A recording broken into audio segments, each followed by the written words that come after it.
United States and Israel today. In February, we're going to do an event that focuses on the Israeli left. What is the status of the Israeli left, and do they have a chance? But we'll have more about that down the line. Two things I want to encourage you to do. If you're a Democrat, there is a process to be able to vote for the delegates for the California State Democratic Convention. They're always kind of interesting. It'll be even more interesting as a virtual affair this year. We will be sending out to you tomorrow a link to sign up to vote. It's a two-step process this year. You have to sign up to be a voter, and then you'll be mailed a ballot. The deadline to sign up is January the 11th, so we will send you the link. We encourage you all to get registered to vote. It's important that we weigh in and elect delegates to the Democratic Convention who can support the outstanding leadership of Howard Walensky and Andrew Lackman and other leaders that we have fighting the good fight in the state convention. The second thing I want to make a pitch for is on Sunday, the 13th of December, we're having our annual Hanukkah party. The Hanukkah party is just a sort of a fun way to enjoy the holiday as a group. It will be done virtually. Again, we'll be sending you out Friday by email information on that event. It'll be up on our webpage, which we're in the process of revamping. Howard, you'll be pleased to know that we actually have the current executive board on the website now. I do want to thank you all for coming to this event today. It's really exciting. I want to thank Nitzan Harel, who has just done a yeoman's job of putting together the back end of this event. I want to thank Debbie Paperman on our executive board, who's just done an outstanding job with social media. And I want to thank Victoria Solkovitz for finding us Dr. Waxman and for doing so much of the nitty-gritty computer work to make this work. Having done that, I'm going to turn it over to Victoria, who is our host for the evening, and Dr. Waxman. I again want to thank you very much on behalf of DFI-LA for being here. Hi, everybody. So I have the pleasure today of introducing our speaker, Professor Dov Waxman. Dov Waxman is a professor and the chair of Israel Studies at UCLA, where he directs the Nazarian Center. He officially joined the UCLA faculty in January 2020. As an award-winning teacher, Professor Waxman was previously a professor of political science, international affairs, and Israel studies at Northeastern University. He also co-directed the university's Middle East Center. He has also been a visiting fellow at Tel Aviv University, Bar Ilan University, the Hebrew University of Jerusalem, and Oxford. So checking off all those Israeli universities. Professor Waxman received his PhD and MA from the School of Advanced International Studies at Johns Hopkins and his BA from Oxford. The professor's research focuses mainly over the Israeli-Palestinian conflict, Israeli politics and foreign policy, U.S.-Israel relations, American Jewry's relationship with Israel, Jewish politics, and anti-Semitism. So for our subject today on the U.S.-Israel relationship post the 2020 elections, I think we are in very good hands. So with that being said, he recently just published his most recent publication is a book on the Israeli-Palestinian conflict, which everybody needs to know. Highly recommend it for those of you looking to learn more. But with that, we are so excited to have him here. So I would love to turn it over to the professor. So thank you.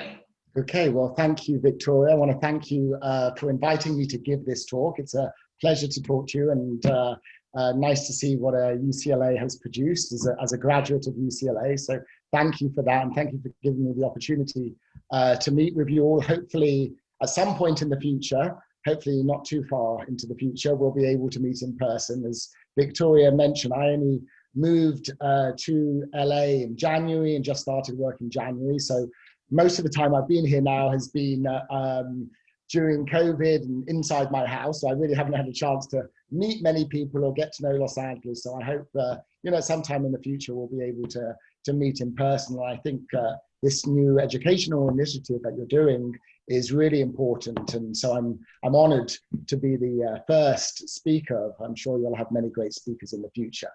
So as you know, I'm going to be talking about US-Israel relations. I thought I would begin, first of all, by discussing US-Israel relations under a Biden administration, what I think will be the issues that are likely to arise. And then I want to move on and look more broadly, more into the long term, about the future of US-Israel relations and the future of US support for Israel. I don't want to just focus on the next 4 years, but rather, the years after that as well. So let me begin then, first of all, with how I think US-Israel relations are likely to fare under a Biden administration. To begin with, I think it's no great secret that Israel's Prime Minister, Benjamin Netanyahu, wanted President Trump to win this election. I think that's pretty obvious. Similarly, surveys show that most Israeli Jews also wanted President Trump to win the election. He is very popular in Israel, perhaps more popular than any of his predecessors has been. He has a square, in fact, in Israel named after him, and an Israeli settlement on the Golan Heights. So clearly there was this belief, widespread belief among Israelis before the election that Trump was their man. But I think despite that belief, I think that President-elect Biden will be a strong friend and supporter for Israel in the White House for the next 4 years. And in some respects, a better president for Israel than President Trump has been, in part because Biden will be much more predictable than President Trump has been. And predictability is something that is a value in any kind of relationship. Since his early days in the US Senate, Joe Biden has always been a strong supporter of Israel. And so there's really no reason, I think, to expect his administration not to support Israel. That said, despite the president's strong support for Israel and strong feelings for Israel, personal feelings for Israel, I think it's likely that US-Israeli relations in general will not be as close or certainly not as harmonious as they've been for the past 4 years. I think there's going to be serious disagreements between the Biden administration and the Netanyahu government about Iran in particular and about Israeli settlement building. And I say the Netanyahu government because obviously Israeli governments can change. Netanyahu's hold on power is not nearly as strong as it once was.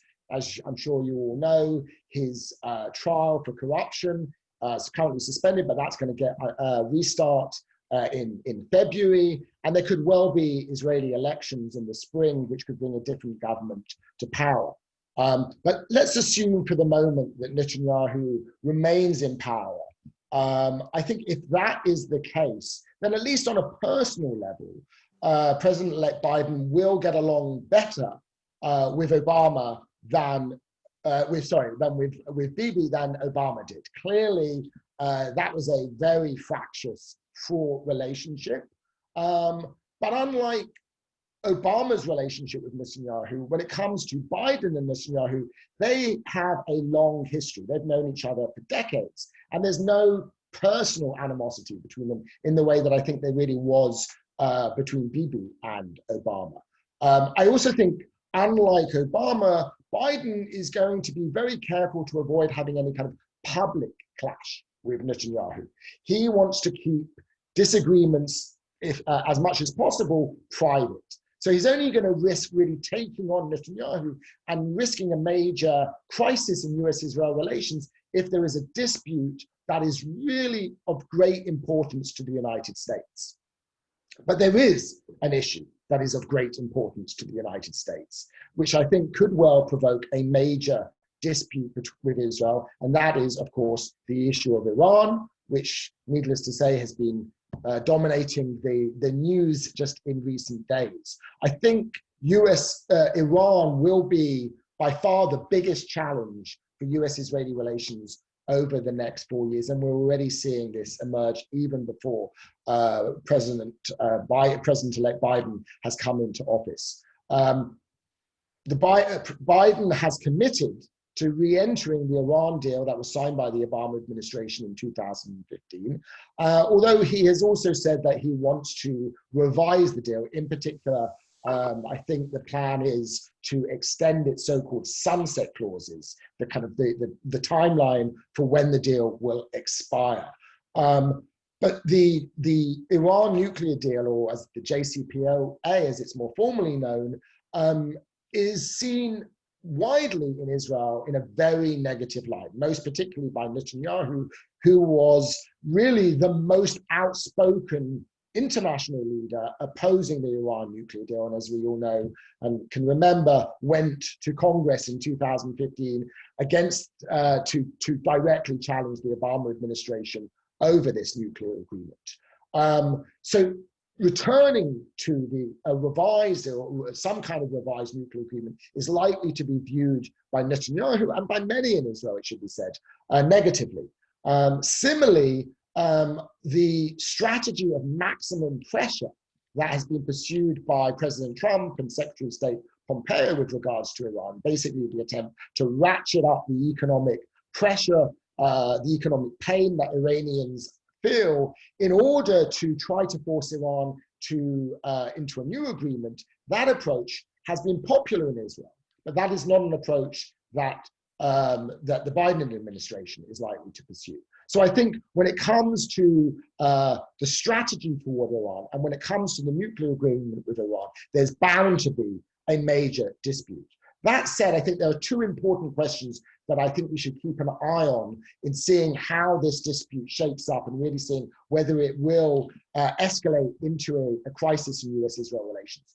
First, when it comes to the Iran deal itself, will the Biden administration, in trying to revise this deal, will they expand the terms of the deal to include the issue of Iran's ballistic missile development?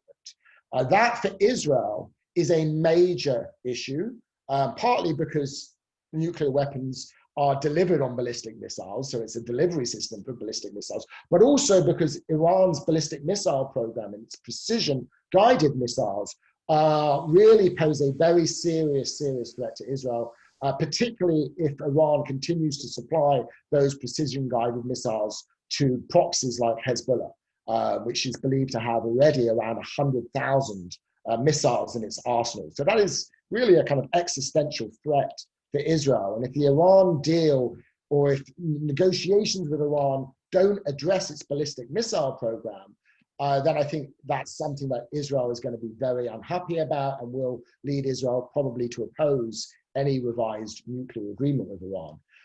The other issue that's going to come up is whether the Biden administration will try to link the nuclear issue, Iran's nuclear program, with its other regional activities, in particular its effort to expand its power across the Middle East by supporting terrorist groups and proxy forces like Hezbollah or like the Houthis in Yemen or Shia militia in Iraq. Is that going to be an issue that will also, that the Biden administration will address, or will they focus, as the Obama administration did, more narrowly on just trying to get Iran's buy-in for a revised nuclear agreement? We don't know at this point, or at least I don't know, what the Biden administration is going to do. They've been pretty vague in their public statements on this, but I think those are the two issues on which Israel has very strong views that any agreement with Iran needs to address its wider regional activities as well as its ballistic missile program. And I think those are going to be major challenges. And I foresee a conflict, a dispute between the Biden administration and the Israeli government over Iran as probably being the biggest issue that's going to upset this relationship.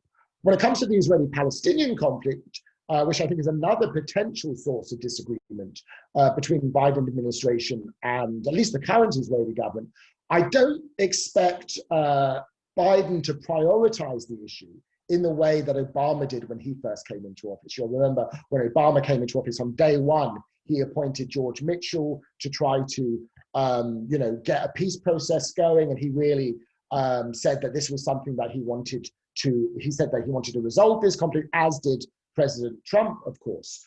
Biden, by contrast, I think is unlikely to push for a resolution of the conflict because he knows all too well that the prospects for such a resolution are slim to non-existent.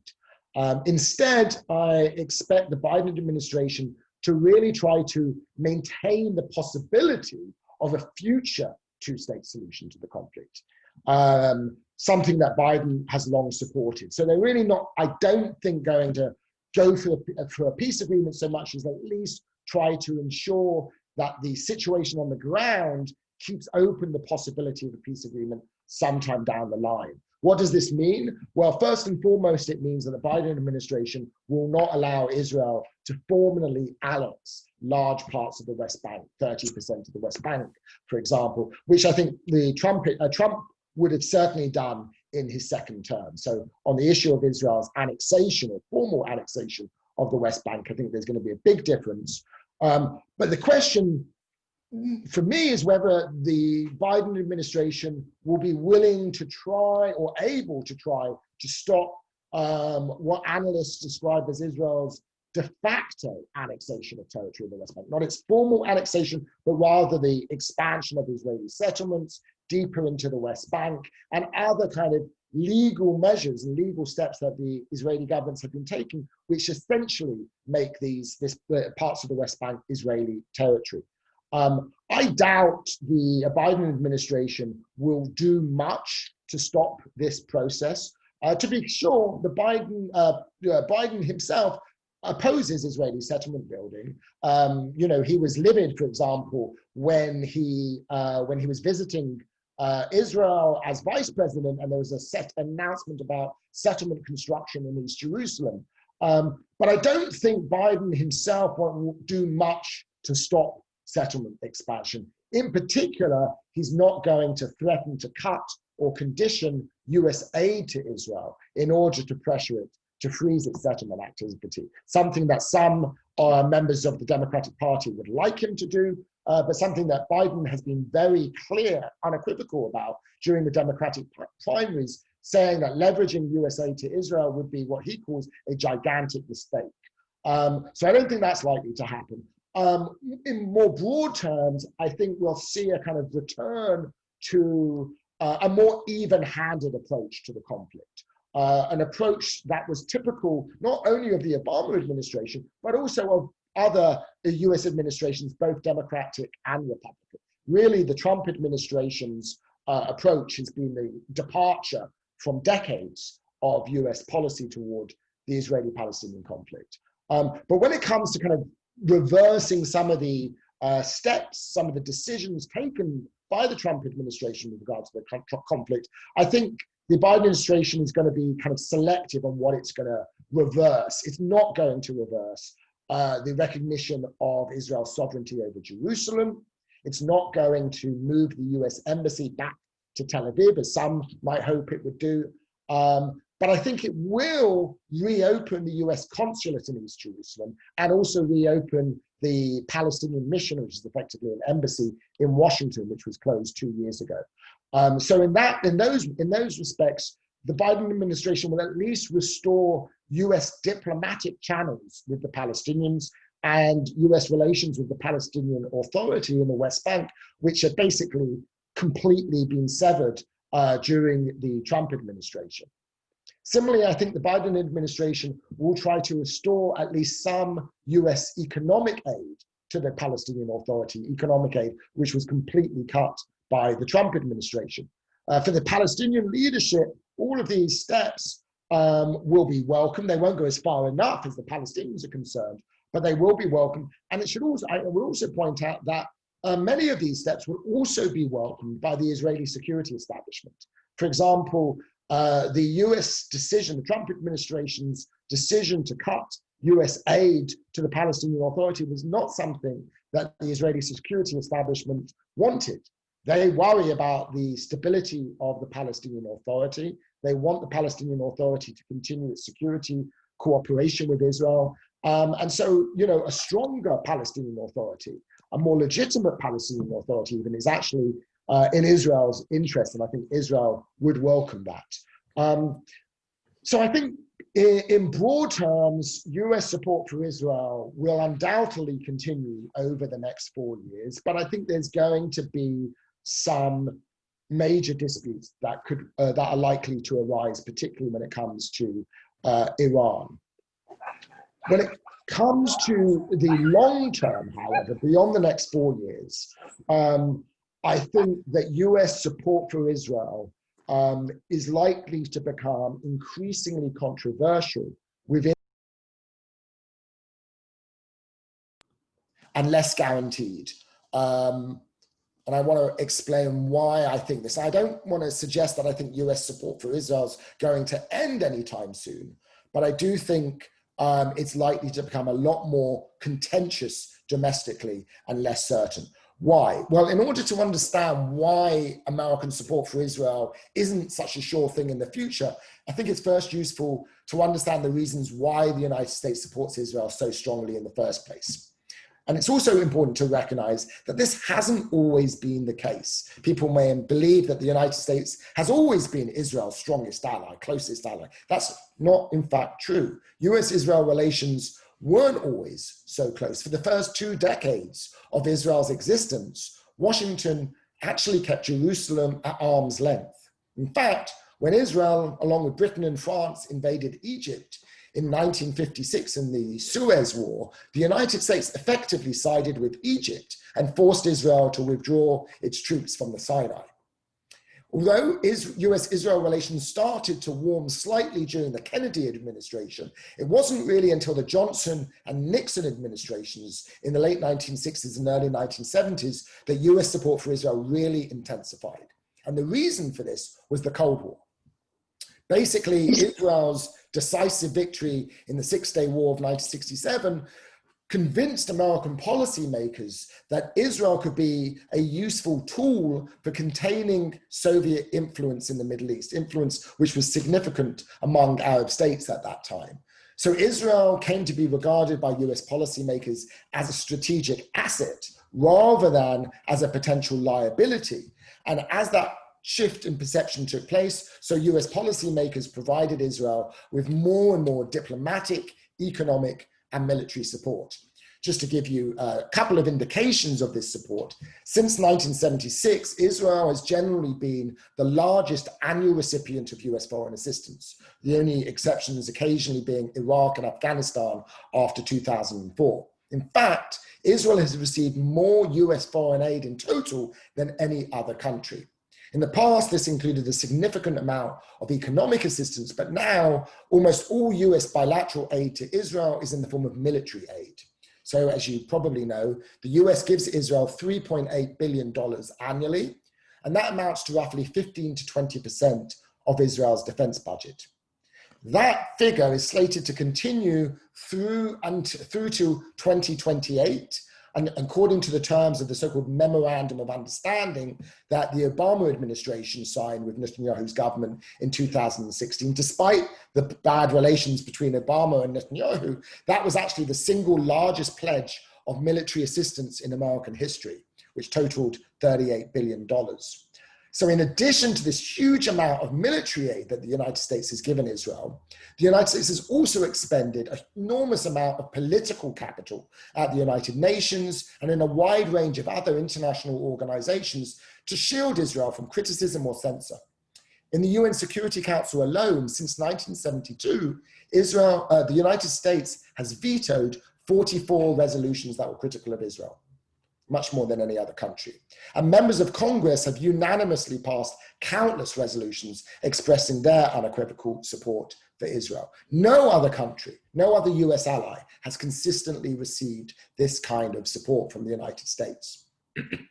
Strategic considerations alone can't fully account for this extraordinary level of support. Now, to be sure, Israel is the United States' closest strategic partner in what I think is the world's most unstable region. And the United States does benefit in various ways from its special relationship with Israel in areas like intelligence, military training, military technology, and more recently, cyber warfare and cyber security. But US support for Israel isn't just about strategic benefits and a shared perception of regional threats, or at least not anymore. For a long time, at least since the 1980s, it's also been about American domestic politics. But simply, supporting Israel is good politics. Why? Well, first and foremost, it's good politics because American public opinion is very sympathetic to Israel. The American public likes and supports Israel for a whole variety of reasons, which I don't have time to go into. But just to point to a few, there's a popular belief in their shared values, the values that Israel shares with the United States, a popular image of Israel as the only democracy in the Middle East, and a view of Israel as an embattled, vulnerable outpost of the West, surrounded by enemies bent on its destruction. I think that view is a bit outdated, but it's still one that's widely held. A second major factor that makes supporting Israel good politics in the United States is the fact that the two of the most politically engaged groups in the United States, Jews and evangelical Christians, are both overwhelmingly pro-Israel, and they're important constituencies in the Democratic and Republican parties, respectively. Though they support Israel for very different reasons, American Jews and evangelical Christians are the most vocal and active domestic constituencies in favor of strong US support for Israel. And their combined political influence is the reason why Israel has become such a salient issue in American domestic politics. More so than any other foreign country, Israel is regularly mentioned in presidential elections and is a standard issue in party platforms. Only recently, China, I think, surpassing that for obvious reasons. American presidents routinely discuss issues relating to Israel in their speeches, and members of Congress routinely refer to Israel in their campaigns and often demonstrate their support for Israel in legislative actions and public statements. And I think part of the reason, and this is part of the reason why. There's a third factor, I think, that makes for why supporting Israel is good politics, and that is the pro-Israel lobby, in particular groups like AIPAC. While the pro-Israel lobby has never been as all-powerful as its critics contend, it's certainly been able to wield political influence in Washington since the 1980s. Largely, I think, because of its perceived ability, and I emphasize perceived ability to reward politicians who support its agenda and punish those who are deemed to be anti-Israel. If you add broad public support, evangelicals, Jews, and a powerful pro-Israel lobby together, you get strong, consistent, bipartisan US support for Israel. But these factors are changing, and it's important to understand that. How? First, American public opinion towards Israel is changing. Second, American Jews no longer support Israel unconditionally and uncritically. And third, the pro-Israel lobby is now divided and becoming less powerful. I'm going to talk about each of these factors in turn. First, surveys show that Americans in general still support Israel, but there is a generational divide in support for Israel, with younger Americans, those born after 1980, more likely to be less supportive of Israel and more supportive of the Palestinians than older Americans. Different generations of Americans seem to have different views towards Israel. And I think this is partly because they came of age politically during different periods in Israel's history. So Americans who came of age politically during the 1960s remember the 1967 war, remember the fear for Israel's existence that preceded the war and the euphoria that followed Israel's triumph in the Six-Day War, or remember how vulnerable Israel was in the Yom Kippur War of 1973. Their memories of Israel, which shapes their perceptions of Israel, are very different than the memories of younger Americans who came of age during the Second Intifada, for example, or during Israel's more recent wars with Hamas. Since millennials, who tend to be more critical of Israel according to surveys, are emerging as the largest voting bloc in the United States, I think this may well have an effect on US support for Israel in the future. People's views that are formed in late adolescence and early adulthood don't tend to change dramatically over time. There's a period when people formulate their political views and then they tend to remain consistent for the rest of their lifetimes. Younger Americans are also more liberal than older generations of Americans, and as you probably know, they're more likely to vote for Democrats. So this contributes to a growing partisan divide in support for Israel. Now, I want to be clear, Israel still enjoys majority support among supporters of both parties, but surveys have indicated a widening partisan divide. Until the late 1990s, support for Israel was basically similar among Democrats and Republicans, among Democrat and Republican voters. That begins to change after 9/11, with a significant increase in Republican support for Israel during George W. Bush's presidency. Democrat support for Israel didn't decline during this period. It remained pretty steady, in fact, throughout the 2000s, despite the Second Intifada, Second Lebanon War, Operation Cast Lead. It was pretty consistent. But more recently, and really since around 2015, support for Israel among Democrats, particularly liberal Democrats, has been declining. A recent Pew poll just carried out earlier this year, for example, found that 55% of Democrats viewed Israel favorably, compared with 74% of Republicans, so nearly a 20-point gap. And a majority of Republicans, 60%, also had a favorable view of the Israeli government. Only 26% of Democrats had a favorable view of the Israeli government in that survey. Polling has also shown that Democrats are much less likely to sympathize with Israel, sympathize more with Israel in its conflict with the Palestinians.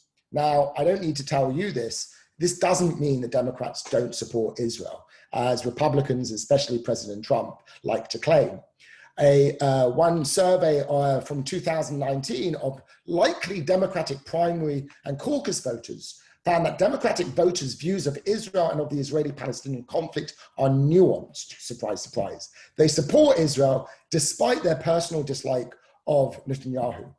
An overwhelming majority of Democratic primary voters in that survey, 81%, said that someone can be critical of Israeli government policies and still be pro-Israel. And this is the key distinction that Democrats increasingly make. Many Democratic supporters of Israel find it difficult to condone Israeli government policies. For example, they oppose Israeli settlement construction because they believe it makes a two-state solution less viable. But they still support Israel. They make a distinction then between their opposition to Israeli government policies and their support for the state of Israel. But when it comes to Israeli policies, Republican support for Israeli policies has become basically unconditional, as we've seen over the last few years, whereas Democrats have become more critical of those policies and are increasingly opposing unconditional US support for Israeli government policies. So I think if this partisan divide over Israel continues to widen, and really with the political polarization that's happening in the United States, I think this is likely to continue, this partisan divide. The political consensus, the domestic political consensus in favor of strong US support for Israel will erode in the years to come. And consequently, support for Israel will become more controversial politically and more contested.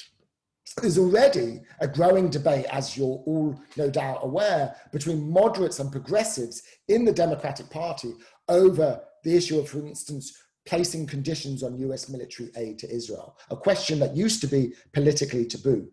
Three presidential candidates, Bernie Sanders, Elizabeth Warren, and Pete Buttigieg, all publicly expressed a willingness to either cut, condition, or somehow restrict US aid to Israel. The fact that they did so, I think, is unprecedented for a presidential candidate and is indicative of the kind of shift that is taking place within the Democratic Party in its attitudes towards the Israeli-Palestinian conflict. Nowadays, expressing support for Palestinian rights or pushing for a shift on US policy is no longer the kind of political risk it once was for a Democrat.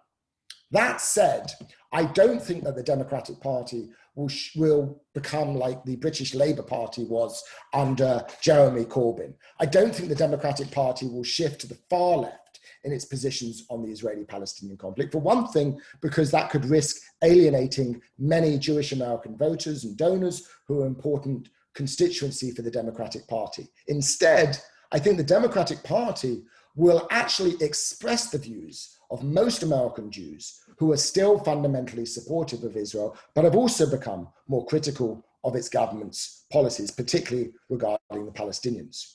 In fact, in many ways, the shifting attitudes of Democrats towards Israel bears some significant similarities with the shifting attitudes of American Jews towards Israel, from what I would call unconditional support to a more critical but still supportive stance. And I wrote a lot about this shift in my book, Trouble in the Tribe.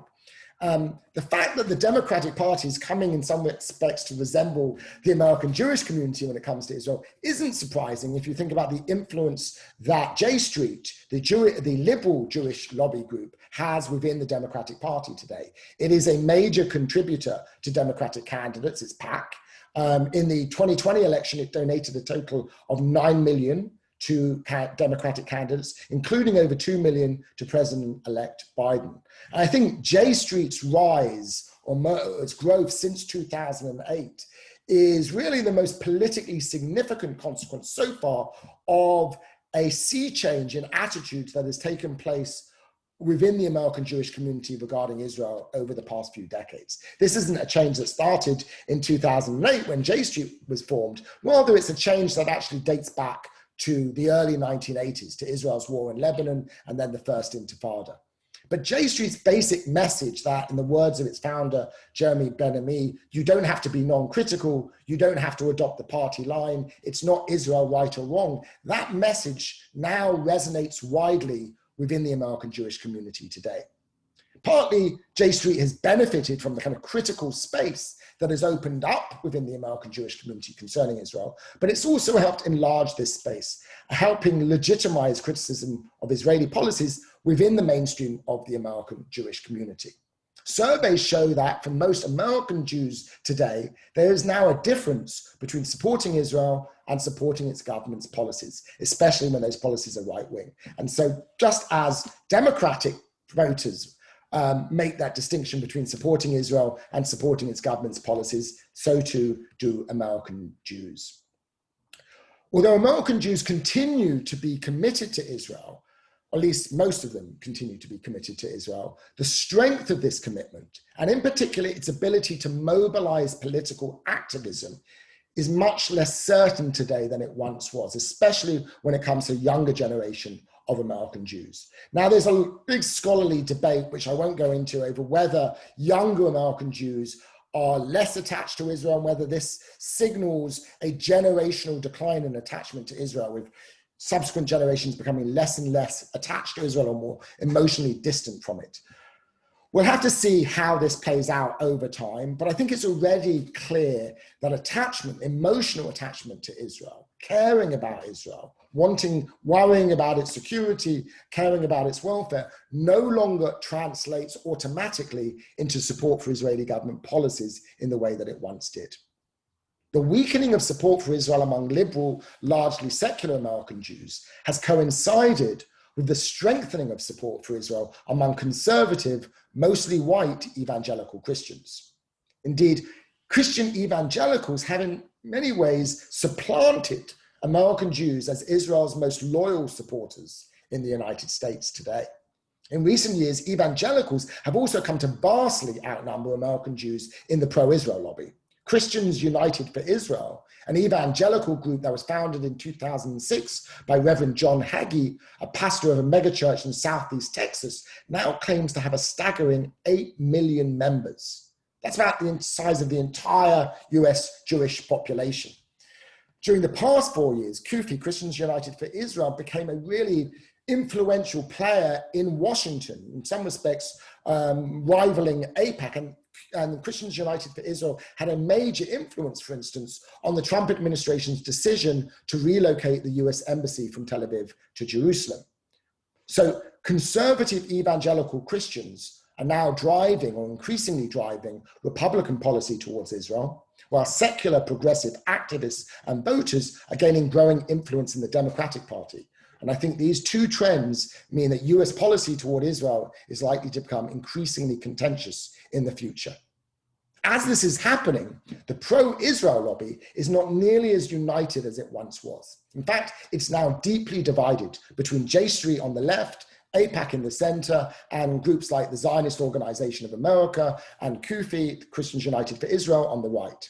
As a result of the political disagreements within the pro-Israel lobby, they no longer act in unison, these groups, and in fact, they frequently oppose each other. We really can speak of different pro-Israel lobbies rather than a single lobby.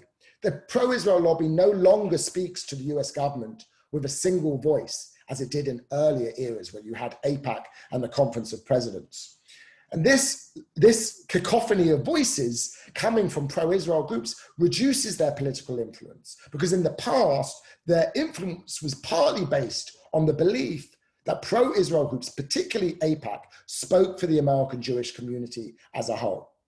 Today, no organization can credibly claim to represent the overwhelming majority of American Jews. And consequently, American policymakers and legislatures are less inclined to listen to them, let alone follow their advice. To quote Joe Biden, who was then the Democratic vice presidential nominee in the run-up to 2008 election, this is him speaking, AIPAC doesn't speak for the entire Jewish community or for the state of Israel. No one in AIPAC or any other organization can question my support of Israel. I think a divided pro-Israel lobby also gives policymakers more options. They can get information, analysis, and support, political support, from groups that already fit their politics or their political agenda. And they can turn to different groups depending on the circumstances and their particular political needs at any given moment. So they can kind of pick and choose which groups they want to work with or which groups they want to gain endorsements from. The power of the pro-Israel lobby is also diminishing because pro-Israel groups are less able to defeat politicians they are viewed as strongly critical of Israel. In the past year alone, pro-Israel groups failed to defeat progressive congressional candidates in Democratic primary races in Michigan, Minnesota, and New York. Representative Rashida Tlaib, a supporter of BDS, easily won her primary in Michigan. In Minnesota, Representative Ilhan Omar had easily defeated her challenger despite the large amount of financial support that he received from pro-Israel groups, from pro-Israel political action committees. And perhaps most surprisingly, in the primary for New York's 16th congressional district, challenger Jamal Bowman, a progressive, easily defeated Eliot Engel, a 16-term Jewish congressman and the chairman of the House Foreign Affairs Committee, who had been a key ally of AIPAC and was heavily backed by pro-Israel PACs. In fact, Engel received more pro-Israel funding for his primary race than any other member of Congress. The cumulative effect of these primaries, I think, is to puncture the pro-Israel lobby's aura of invincibility, which is a key ingredient in its power. In other words, the perception that it is powerful. And I don't think these election results are an aberration. In many ways, they're the result of innovations in the way that election campaigns are now run that have helped level the playing field. Because nowadays, politicians can raise large sums of money from many small dollar donors. So that means they're less reliant on PACs.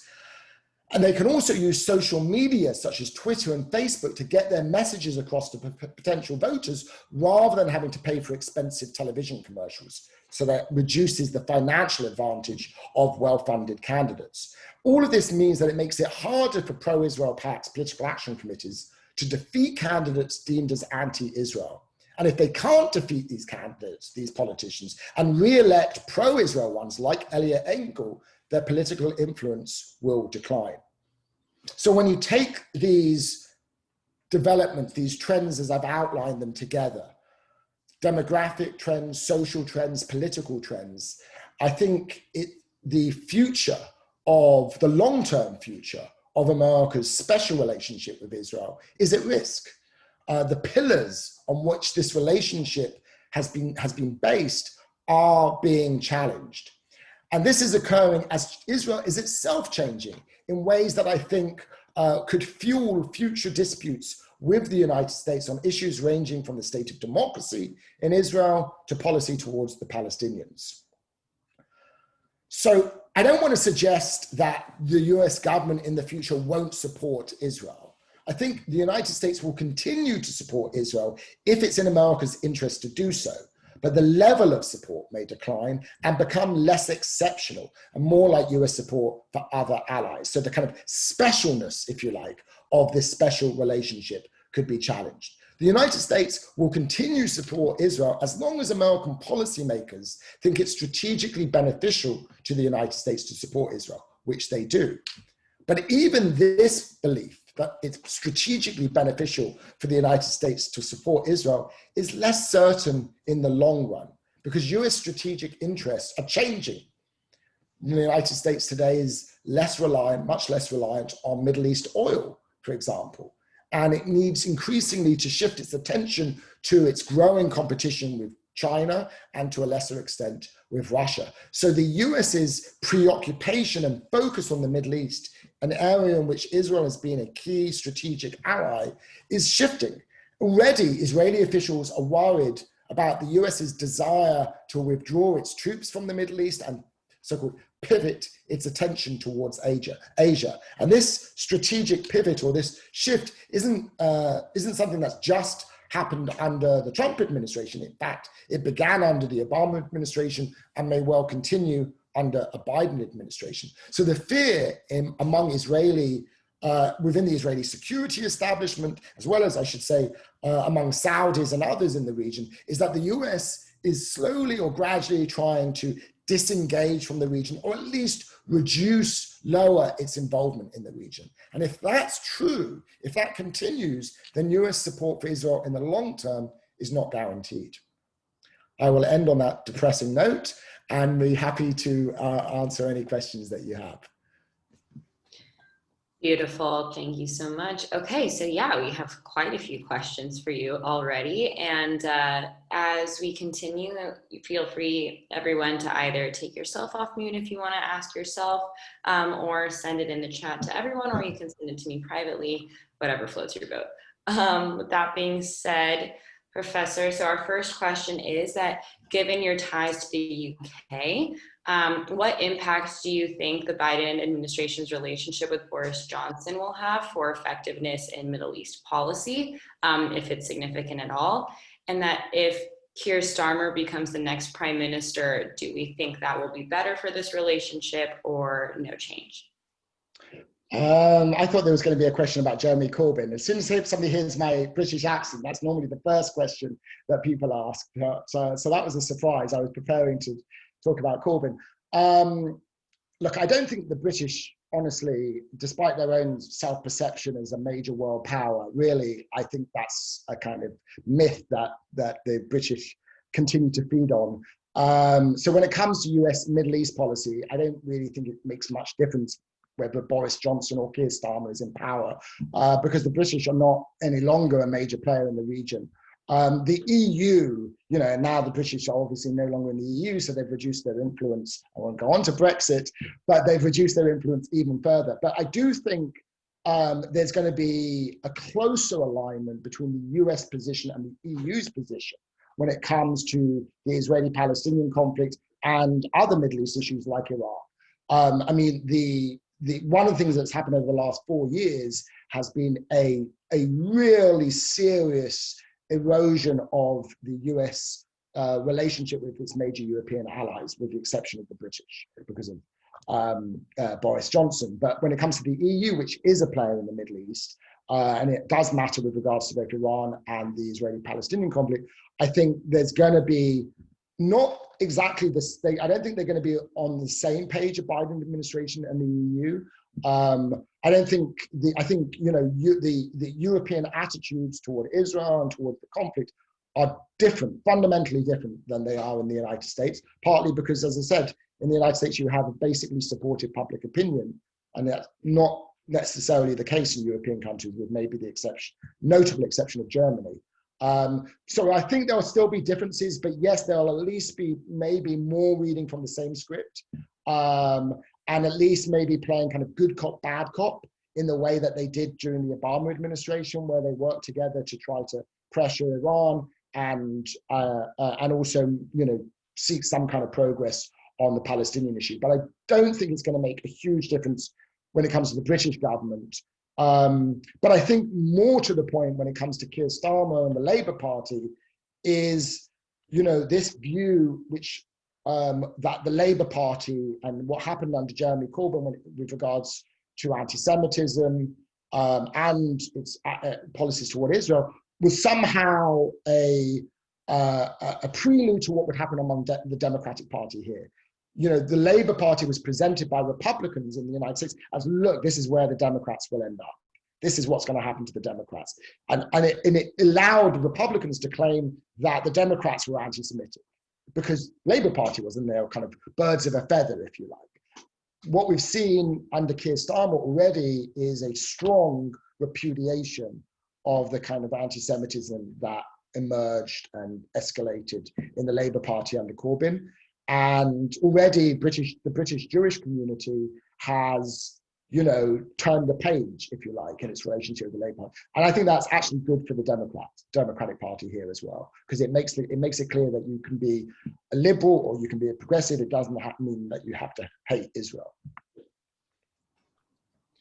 Great, awesome. So also last week we heard rumors that Netanyahu and maybe some other top brass had traveled to Saudi Arabia for a under-the-table meeting. If you had to guess, what are some of the action items that were maybe discussed there? What would you say that they are? And what do you also think of the report that the Crown Prince is holding off establishing relations until Biden is actually in office? Yeah, well, obviously I wasn't privy to what happened in that meeting. A meeting, I should point out that the Saudis still officially deny even took place. So let's not get too carried away on the prospects for Saudi normalization with Israel anytime soon, as they don't even admit to a meeting that everybody knows has happened. But I think, you know, what came up, well, you know, before this last weekend, we thought it was about normalization, right? But it's probably actually more likely to have been about maybe some mention of what took place, the assassination of Iran's chief nuclear scientist. And really, I think they're really, where Israel, I mean, the issue of normalization is very important. But I don't think that's going to happen. I could be wrong, but I don't think that's going to happen while the king is alive. As long as the king is alive, and he that, you know, may not be for much longer. He's elderly, supposedly in poor health. He is and has long been a strong supporter of the Saudis, of the Palestinians, even though his son would like, I think, to normalize with Israel and couldn't care less about the Palestinians. As long as King Saud is still alive, I don't expect that the Saudis will kind of cross the Rubicon, so to speak, and publicly normalize their relationship with Israel, even to get in the good graces of the Biden administration. I think really, if anything, what's really the substance of that relationship is really strategizing how to counter Iran, and now how to prevent the Biden administration from re-entering a nuclear agreement with Iran like the one that the Obama administration signed in 2015. Both the Saudis and the Israeli government and the Emiratis are very worried about a new nuclear agreement with Iran. And, you know, they're going to be trying to coordinate their campaigns to prevent, not necessarily to prevent such an agreement, but to shape it, to ensure that it at least addresses their concerns that I mentioned at the beginning of my talk. Definitely. And, you know, with that being said, we know that the Biden administration announced their pick for Secretary of State last week as well. So what was your reaction to the nomination of Blinken as Secretary of State? Do you think there's anything noteworthy in his background pertaining specifically to the U.S.-Israel relationship, or what do you think we can expect from him as Secretary? I wasn't surprised. I think everybody knew that he was likely to get that appointment. I mean, he's been, you know, close to Biden for a long time, and he was in charge of the transition on foreign policy issues. You know, he is Jewish, so you may think, well, that means he's going to be, you know, I mean, it's supportive of Israel. But as I pointed out, many Jews are supportive of Israel and critical of its government's policies. So you can't infer based upon, you know, his religious ethnic background, what his feelings will be about Israeli settlement building, for example. I think what we're really going to see in the across the board really is a return to an attempt to return to normalcy, an attempt to return to patterns of American foreign policy that have been consistent across Republican and Democratic administrations. Not a radical change from the past, a change from the Trump administration. That was a radical change. But I think in many ways it's going to be a kind of an attempt to restore some bipartisan approach where, you know, the US will reaffirm its support for a two-state solution, reaffirmed its view that settlement building is illegal or at least unhelpful, opposed settlement building publicly, but probably not doing anything really about it. And as I said, and on other issues, trying to bring up again human rights concerns in US approach to the Middle East. So I think in many ways, it's kind of going to look like the Obama administration, and not just the Obama administration, even the George W. Bush administration and the Clinton administration policies have been. So I don't think there's going to be any big disruptions or changes, but of course, a lot depends upon events in the region. I mean, as we've just seen this weekend, the Biden administration, I think their inclination and Blinken's administration will be kind of softly and not try to rock the boat too much. And, they've got enough on their plate anyway, and they've got other issues they want to deal with. But the Middle East has a way of, surprising administrations and throwing curveballs, and things can happen. And so if that happens, then I think, Blinken will be the face of this dispute, because it's not going to be Biden doing it. It will be Blinken who will be out there making the case for the Iran nuclear deal part 2, or for some sort of restored peace process with the Palestinians. And so despite the fact that he is supportive of Israel, he's Jewish, he's still likely to end up being called anti-Semitic by some on the other political parties, some members of the other political party, I think, because that's the goal, is to kind of depict the Democrats as anti-Israel and anti-Semitic. Great. Okay, so our next question is, do you anticipate any challenges with the Biden administration resuming aid to the Palestinian Authority with the Taylor Force Act being law now? Yeah, well, that is, yes. I mean, unless, as it currently stands, it will be extremely difficult, I think. Probably people on this call have a better idea than I do of how difficult it will be, but it will be very difficult to restore US aid to the Palestinian Authority, which you need congressional approval for, if the Palestinian Authority doesn't change its payments to security prisoners, terrorists, people who are serving time in Israeli prisons for carrying out terrorist actions and murders of Israelis. The Palestinian Authority has recently floated this idea that they are going to reform this system. They know that really the only way they're going to open the spigot and get restored US aid is through ending its so-called pay-to-slay policy, or these payments that go to Palestinian prisoners based upon the length of their time in prison.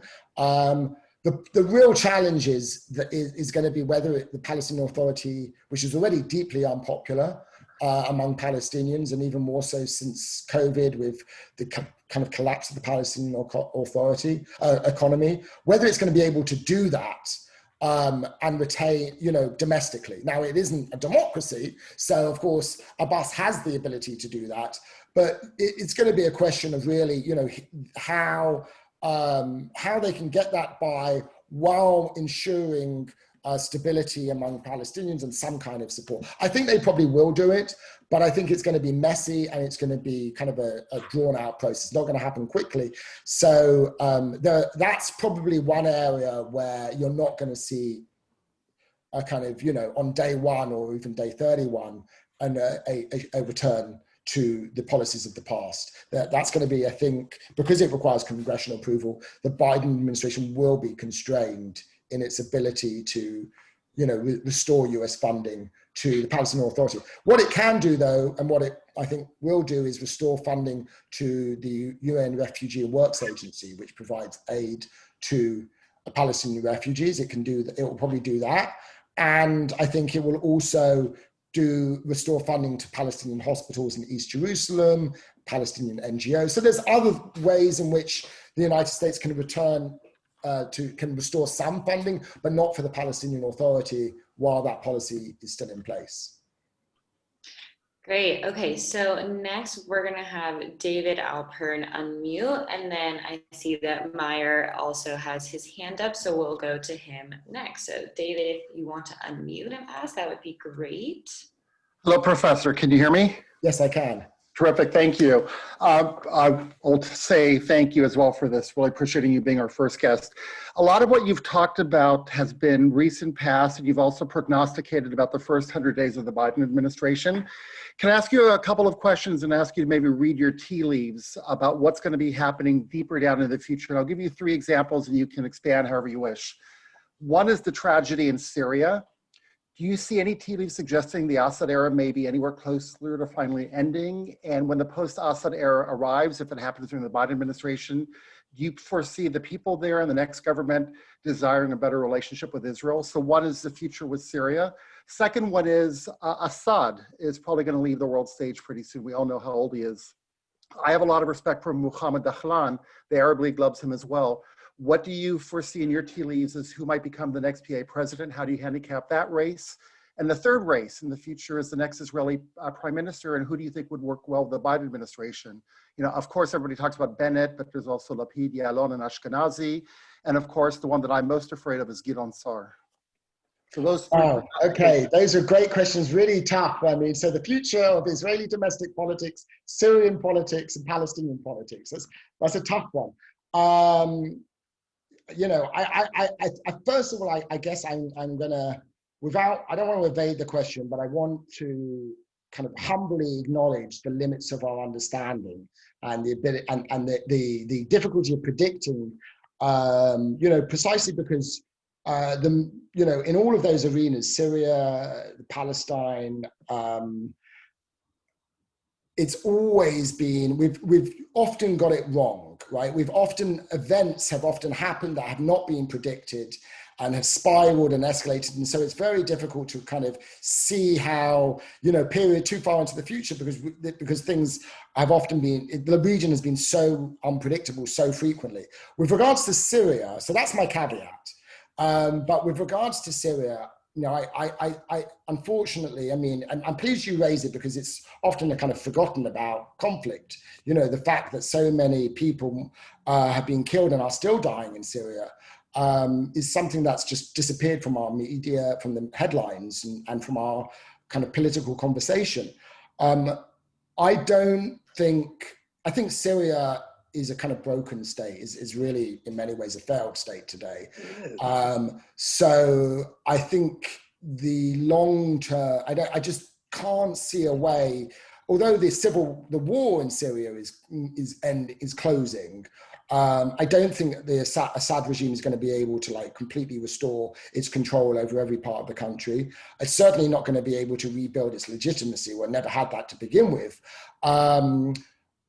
So I think it's going to be a long time, sadly, before there's going to be a government in place in Syria that's going to be willing or able to sit down with the Israelis and re-enter negotiations over, for example, the Golan Heights. And now that the Trump administration has recognized Israeli sovereignty over the Golan Heights, it's also much harder for any future Israeli government to negotiate the future status of the Golan Heights. Let's not forget that Netanyahu himself offered to return the Golan Heights back in the day. This is in the late 1990s to Hafez al-Assad, the current president's father. That kind of an offer made by a Likud leader would just be inconceivable today, partly because of this application of sovereignty over the Golan Heights. So I think it's going to be a long, long time. I think Syria, you know, the kind of chaos and instability and violence in Syria is going to be a security concern for Israel for a long time to come. And really the concern there is just trying to ensure that, you know, one of Israel's competitors like Iran or Turkey doesn't end up becoming the kind of dominant external power in Syria in the way that Syria became in Lebanon. In other words, Syria is going to basically look like Lebanon. And it's going to be, you know, and that's not good for Israel's security interests. On the Palestinian, it's really hard to kind of read the tea leaves of Palestinian politics because they are so opaque. I don't see any of the names that have been mentioned as possible successors to Abbas as having the ability to take over with any kind of popular support. So I actually think you're more likely to see a kind of triumvirate or a few leaders working together, or not together as the case may be, competing for power, rather than the kind of, dominant leader that Arafat was and then Abbas became. The day in which kind of you had these dominant Palestinian leaders may be over. There's nobody who, at least according to the opinion polls that I've seen, there's nobody who really has majority. Maybe Mustafa Marwan Barghouti, who's serving 10 life sentences in Israeli prisons.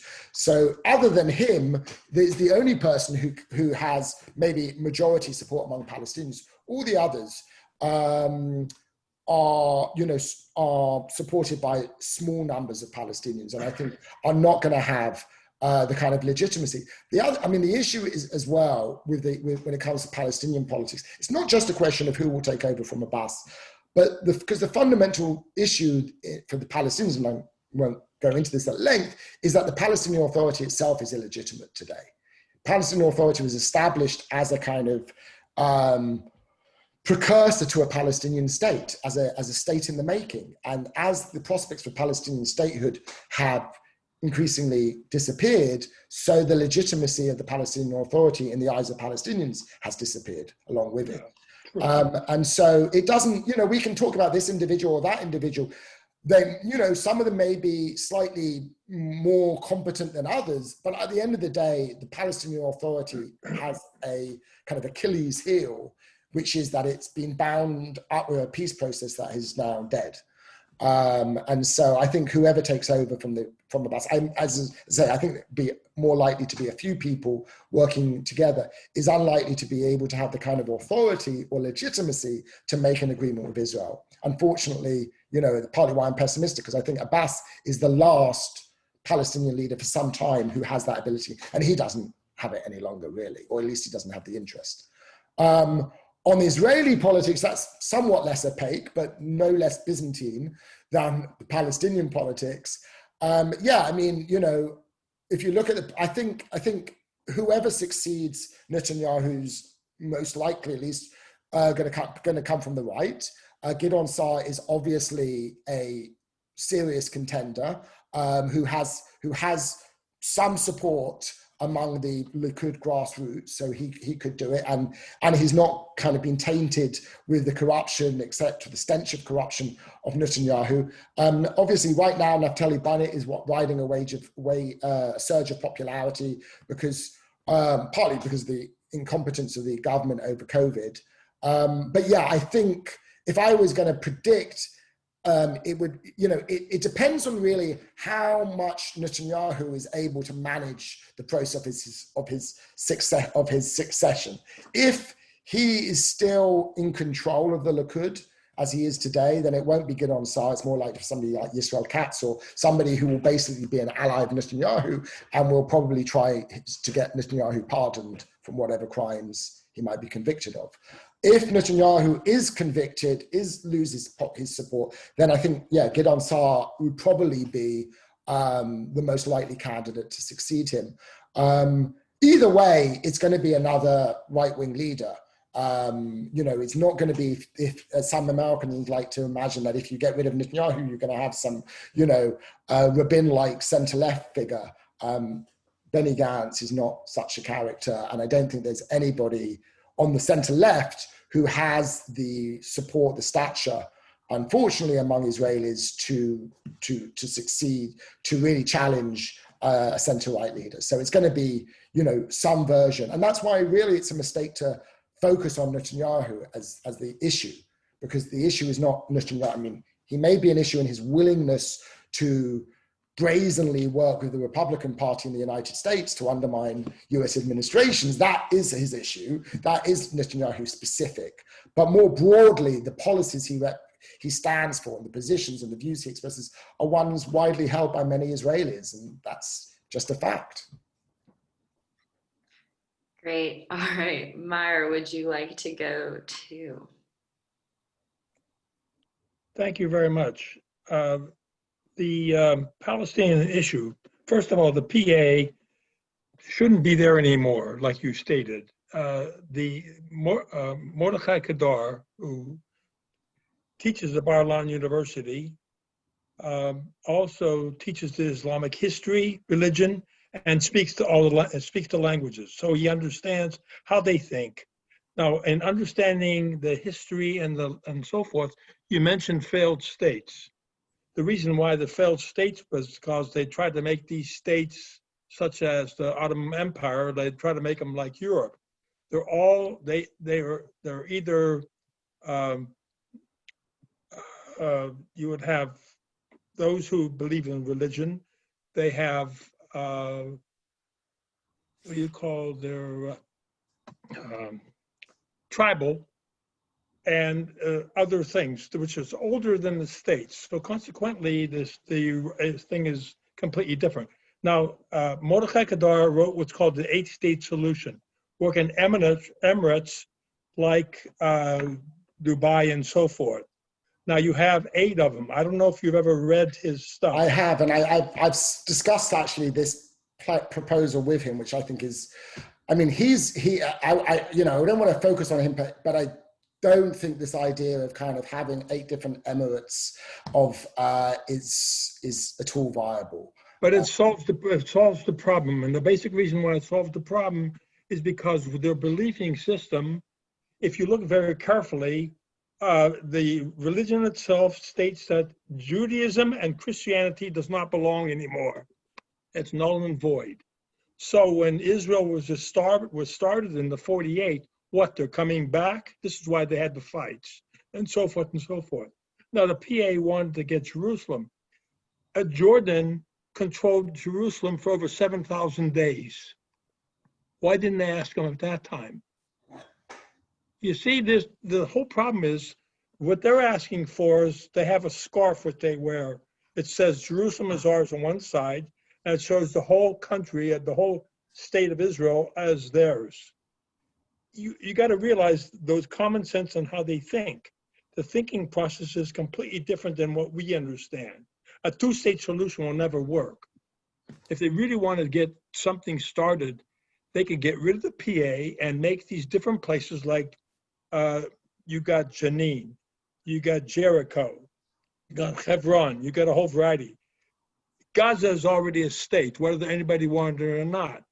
What they were stating in this 8-state solution was they would surround the areas so that they don't become a Hamastan like the Gaza and so forth. Meyer, for the sake of time, is there a question specifically to this issue? I'm just wondering if the United States would ever have thought of this thing as an idea on solving the problems of the Middle East, and that could be done. No, I don't think it would have any serious. He's considered an extremist, even among Israelis.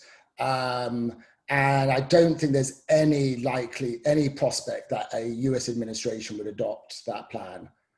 Like I could not imagine it. I mean, I don't think there's no Israeli government, I would imagine, that would adopt that plan. There are many different schemes or plans that have been proposed. And I certainly, the 2-state solution, there are many different versions of a 2-state solution.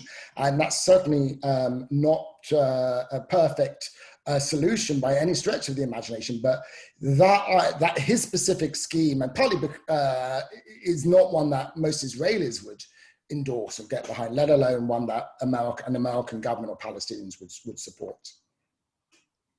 Great. Okay, so in a bit of a different vein, going back stateside, do you think that Jewish organizations, J Street, AIPAC, ADL, the federations, are helping to shape young Jewish views of Israel, or do you think that the young Jewish generation is more shaped by social media and groups that are more in line with their views? I think it's a good question. I mean, I want to say both. I think the views of young Jews, I mean, obviously it differs depending upon where they are and where they live and their levels of education. So if we're talking, and their levels of religiosity. So let me kind of qualify that a bit and say, let's talk about non-Orthodox, because I think the views of young Orthodox Jews are shaped primarily from Hebrew schools, from day school, and from spending a year in a religious seminary or a yeshiva in Israel. And so their kind of socialization process with regards to Israel of young Orthodox, and particularly young ultra-Orthodox Jews, is very different than non-Orthodox American Jews. So speaking specifically of young non-Orthodox American Jews, I think in many ways, as I said, there's a couple of factors. First of all, I've noted the role of the media in shaping their perceptions, in particular, because the media focuses largely on Israel's conflicts and the Israeli-Palestinian conflict. I think the lens through which many young American Jews have come to perceive Israel, at least those who haven't had much first-hand experience with the country, is through the lens of the Israeli-Palestinian conflict. Well, and that's primarily through their consumption of media, and increasingly social media as well. So that I think is a big influence. The other influence is obviously if they attend college, is their experience taking courses, whether it's Israel studies courses or other courses, or more broadly, just in dorm rooms, in the cafeteria, having conversations, what they hear. They don't have necessarily well-formed, detailed views about Israel, but they may have, they develop a general, often negative impression from those kinds of experiences. So I think, I would say, broadly speaking, whereas in the past, the views of young American Jews were primarily shaped within the American Jewish community, right? By going to, Hebrew school, right? Going to summer camps, through their parents, through their synagogues. Those kind of socialization, those methods of socializing young American Jews and which young American Jews developed very strong and positive feelings for Israel, now they're less effective, and increasingly it is kind of the wider media, social media, college campuses that shape their views. And this is one reason why I think one of the most common things you hear, I hear it from so many Jewish students, is this kind of shock they experience when they go to college, and they suddenly feel that everything they were told in Hebrew school, in Sunday school, is just, mythic or false or a lie even. And then they experience this kind of,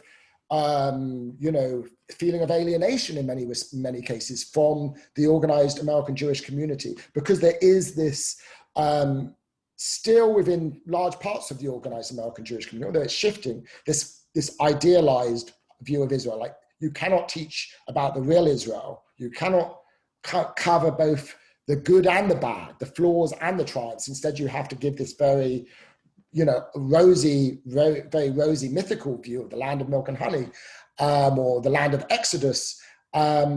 And that then creates what I would call as a kind of cognitive dissonance that young American Jews experience when they then are on social media or hanging out with their friends. Let's not forget, one of the key changes today is that young American Jews of this young generation today, most of their peers, most of their friends are not Jewish.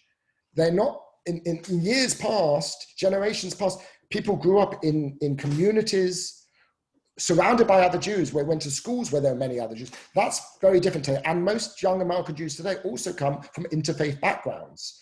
So they're very different experiences that shape their outlook regarding Israel. And I think explain why within the American Jewish community, there is a generational divide when it comes to Israel, as there is a generational divide within among Americans more broadly.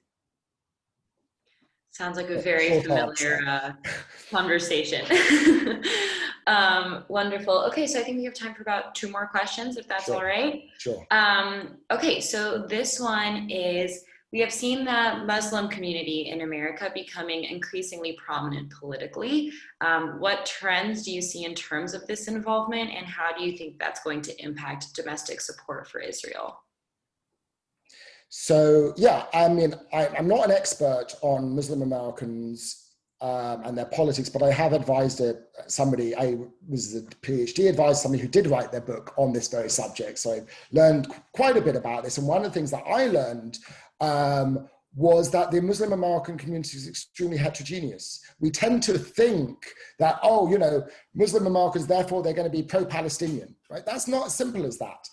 Most Muslim Americans, for one thing, are not Arabs. They don't hail from the Middle East, more likely to come from South Asia.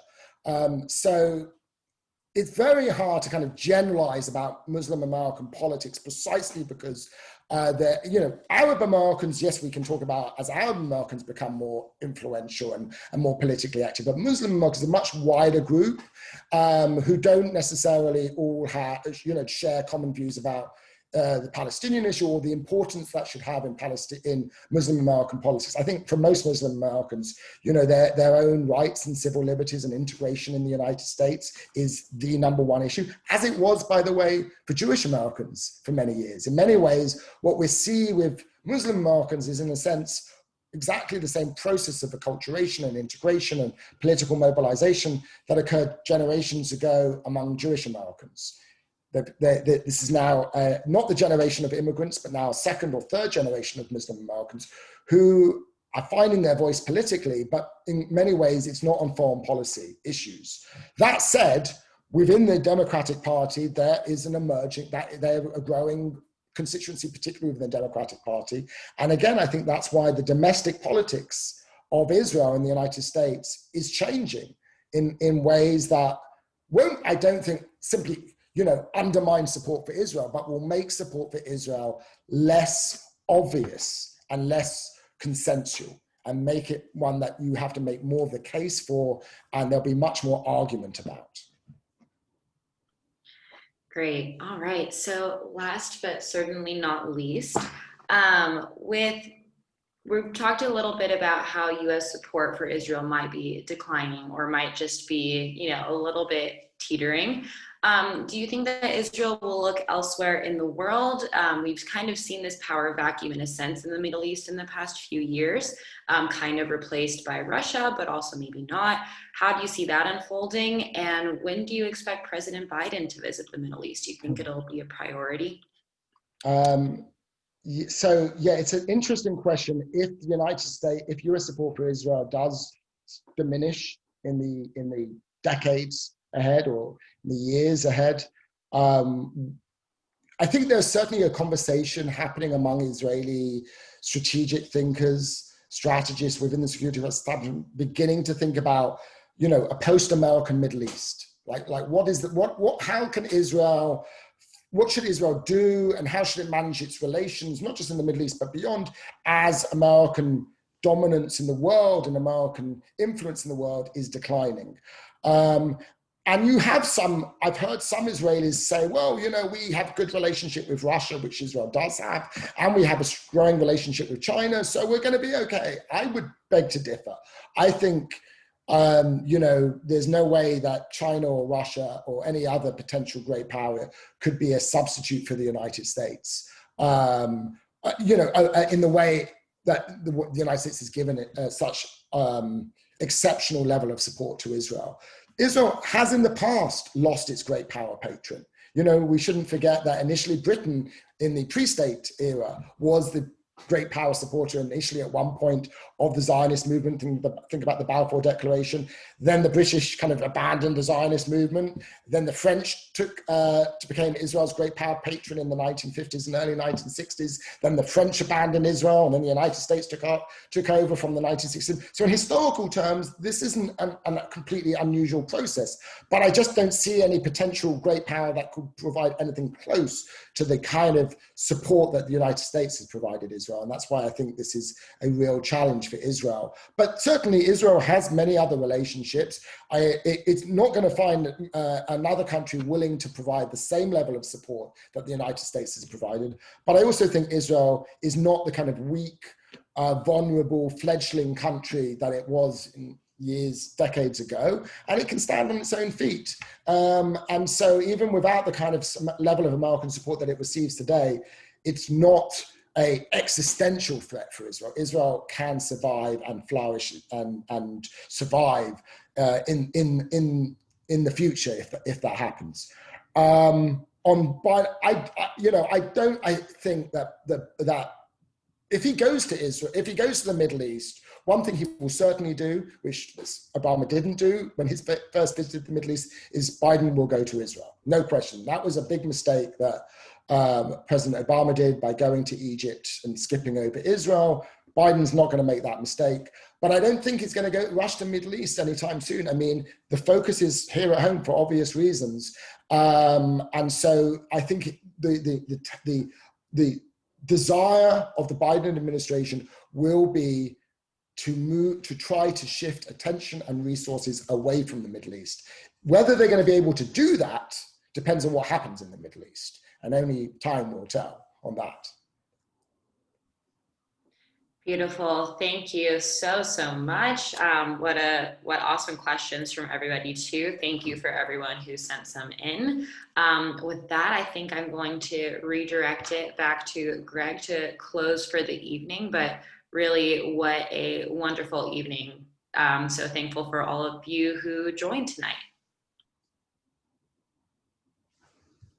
Thank you. It was a pleasure talking with you all, and yeah, hopefully I'll have the chance to do it in person at some point. Dr. Waxman, I want to thank you so much on behalf of everyone here tonight. It was brilliant. Victoria sang your praises when she told me she was able to get you to come on, and you are amazing, and I want to thank you very much on behalf of all of us. I want to remind everyone here, you're going to get a couple emails from us. That's it. We're not going to inundate you, but we're going to send you information on signing up to be a delegate to the state convention. Very important for all of us as Democrats to have a say in who are elected delegates to the state convention. And then we're going to also send you a little promotional email inviting you to our Hanukkah party. Dr. Waxman, you're invited as well. It's a fun virtual event. Victoria will send you the information on it. It's better than that. It's free for members of DFI, and the least we can do is make you a member of DFI, since we don't have a great honorarium to give you, sir. Thank you all very much for being here tonight, and hope you have a good week. Thank you. Bye, everyone. Bye-bye, everybody. Thank you, everyone. Stay healthy.